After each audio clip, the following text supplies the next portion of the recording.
Living ரூமுக்கு அட்டாச்சாக நம்ம dining room provide பண்ணியிருக்கோம்.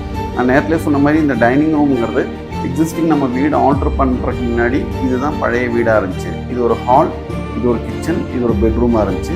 இந்த ரூமில் அந்த எக்ஸிஸ்டிங் டோர் நம்ம பழைய டோர் அப்படியே ரீட்டைன் பண்ணிவிட்டு இந்த ஹாலில் இருந்து தான் இந்த டைனிங் இந்த டைனிங்கில் இருந்து இந்த ஹாலுக்கு நம்ம ஒரு ஓப்பன் மாதிரி ப்ரொவைட் பண்ணிவிட்டு புதுசாக இந்த இடம் ஃபுல்லாகவே நம்ம ரெனோவேட் பண்ணியிருக்கோம்.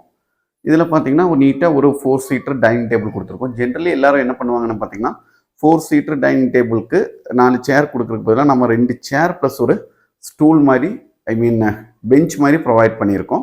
அதுக்கு பேக் சைடில் ஒரு நிஷஸ் மாதிரி ப்ரொவைட் பண்ணியிருக்கோம். ஆப்போசிட்டில் ஒரு வாஷ் பேசின் யூனிட் ப்ளஸ் அதுக்கு அட்டாச்சாகவே ஒரு சின்ன க்ராக்கரி யூனிட் மாதிரியும் நம்ம ப்ரொவைட் பண்ணியிருக்கோம் வித் செட் ஆஃப் ட்ராவர்ஸ். மேலே பார்த்திங்கன்னா ஃபால் சீலிங்கில் ஸ்லைட்லி உட் ஒர்க் பண்ணிவிட்டு ஒரு சின்ன ஒரு நைட் லேம்ப் மாதிரி ஒரு ஹேங்கிங் லேம்ப் மாதிரி ஒன்று ப்ரொவைட் பண்ணியிருக்கோம்.